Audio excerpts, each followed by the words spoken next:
Well, folks, Donald Trump just got even more terrible news. If you can even believe it, it's really piling on for the Trump admin right now. Things are just not going their way. In just the past couple of days on this channel, we've spoken about really solid MAGA people turning on Donald Trump, abandoning him, whether it be Theo Vaughn, a MAGA podcaster, or Marjorie Taylor Greene, a Trump loyalist. So many people are saying, I'm not comfortable with what's going on right now, and we can now add Joe Rogan to the list, who, in a new episode of his show, attacked the Trump administration for their inhumane conduct regarding immigration and also went after Trump for refusing to release the Epstein files. He wondered in this episode, what are they hiding? Which I think is a question on the top of all of our minds. So I want to show you these clips from Joe Rogan's podcast. But before I do so, make sure to subscribe and follow along down below. It goes an incredibly long way. Drop a like on the video, comment, let me know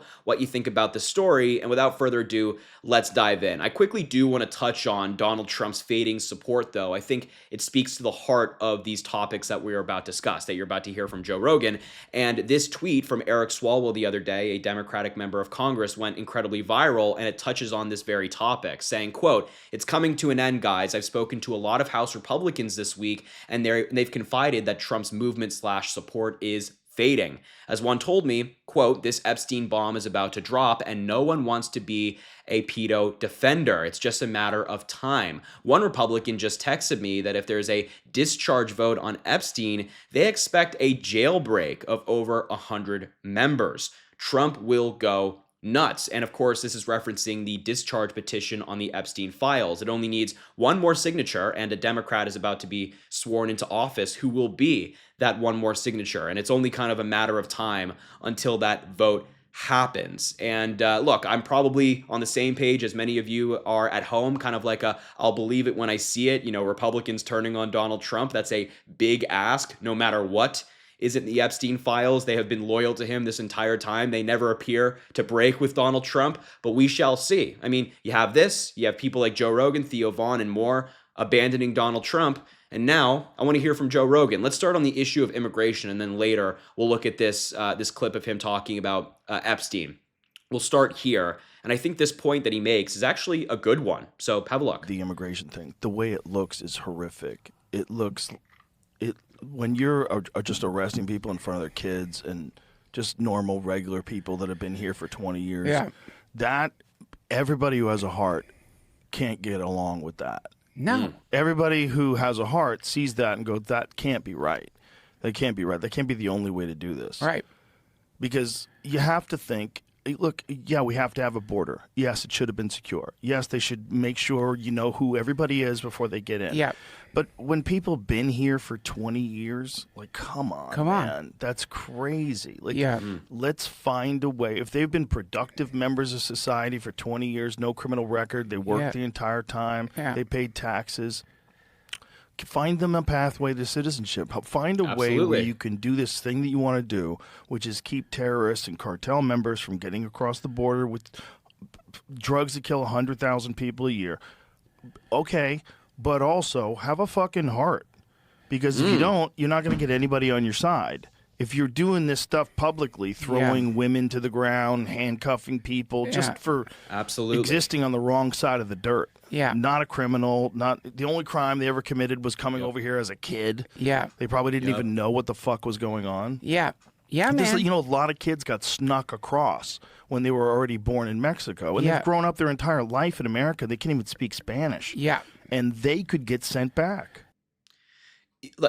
It's so crazy to hear Joe Rogan say something like this, because I agree with every word, right? What he just articulated is the Democratic Party's position on immigration, which is, of course, we want a secure border. Of course, we want to make sure we know who's coming in and we're not letting in criminals and things like that. But also, why are we deporting people who have no criminal record, who have worked in the United States for 20 years and have only been productive members of society? Why are we doing that? That hurts America. That hurts our economy. That hurts our culture here in this country.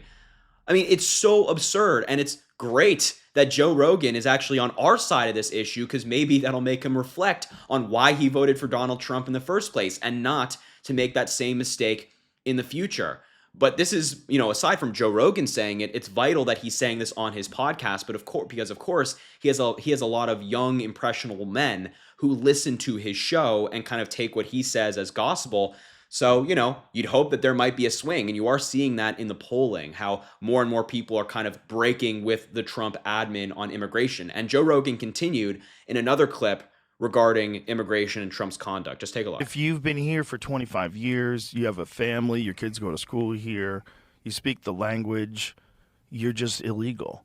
But you're a contributing member to the community that up until now has been protected. This is crazy to ask lower income and middle income people who are, kind of getting by, and then all of a sudden you're about to ship them to a country where they've never been. They haven't been since they were 4. Yeah. And you're gonna pull up their family and and they've been in the community like that. That shows no heart. And that's the problem. Like, you're not going to get any reasonable people to want to go along with that. Any kind person would look at that and go, this can't be the only way to do this. Damn right. And the thing is, it's not. That's the beautiful thing about what Joe Rogan is saying here. What Trump is doing, the solution he's offering, is absolutely not the right way to go about it. It's not the only way to go about it. The Democratic Party has some great suggestions on how to go about it. Joe Biden, Kamala Harris proposed a bipartisan immigration bill, which would have implemented many of the things that Joe Rogan is talking about here, and the Republicans voted against it. And then the people of the United States elected Donald Trump because he blocked that bill from getting passed. So yeah, there actually is a better way to do it. And we, on the Democratic side, our politicians have a solution that is both a practical and pragmatic and gets to the heart of the issue, but also shows some empathy for our fellow human beings, regardless of if they have a piece of paper or not that says that they were born here or they're legal or whatever it might be. So I welcome, and I will welcome with open arms, Joe Rogan to the liberal side. I'll take it. I'll have no problem. And then, of course, he hit the Trump administration on the Epstein files, one of the topics they love to stay away from. And I think that is also worth a listen. So take a listen here. It voted 51-49 to defeat an amendment that would have forced the Department of Justice to release all files related to Jeffrey Epstein. The vote was largely along party lines, with 2 Republicans joining all Democrats in supporting the amendment. Oh, wait, not both sides. It was the Republicans voting against this shit. It says 2 Republicans joining the Democrats in supporting the amendment to defeat it. So why are the Democrats interested in defeating it? Well, let's ask. No, I think this is saying that the Democrats want it to come out and the Republicans don't. Okay. And party lines. Let's ask Perplexity, why won't they release the Epstein? So I was going to. There's Eric Swalwell, who's I guess. I read it wrong. No. So the Democrats were not. The Democrats were pushing this. The Republicans fought against it. Okay, I fucked that up. So 51-49 is crazy. So they just voted along party lines. So they're probably told to do this. Yes. Right. So what the fuck's in there, man? Well, so then they've been, not only is the government shut down right now, I think that might affect it some, but they're in recess, Congress is. And so Eric Swalwell said this stuff today. Again, it might not be true, but. It's coming to an end, guys. I've spoken to a lot of House Republicans this week, and they confided that Trump's movement support is fading. As one told me, this Epstein bomb is about to drop, and no one wants to defend a pedo protector. It's just a matter of time, Swalwell said in a thread. One Republican just texted me that if there's a discharge vote on Epstein, they expect a jailbreak of over 100 members. Trump will go nuts, he added. So they said, this further goes on to say that if they get back, that this is the first thing on the docket, and that's sort of what's holding them back in recess right here. Wow. We are watching wild history in real time. Dude. Yeah, you're damn right we are, and it's all because of the Republicans. I really hope that in future elections, Joe Rogan kind of comes to his senses and realizes that the things he's advocating for, the things he believes in, we believe in. He has a lot of liberal views, especially on the Epstein files. The Democrats are the only ones pushing for the files to be released. If we had Democrats in the House and we control the Senate and the House right now and the presidency, we would release them. We would release them. But since it's the Republicans protecting their cult leader, they're not interested whatsoever. So again, Joe Rogan, come over to the right side. We will take you on the Democratic Party side, and we'll do it with open arms. I know he's said some things in the past and has, of course, supported Trump that has pushed people away. but I think the umbrella for the Democratic Party should be large. And I think we will take the biggest podcaster in the world on our side. So look, I will leave the video there. I think these videos are really damning for Donald Trump. So make sure to share it everywhere. And of course, drop a like on the video, comment, of course. I want to hear your thoughts. Subscribe, follow. It goes an incredibly long way, as I mentioned. And as always, have an amazing rest of your day. Keep fighting. Keep the faith. We're in it together.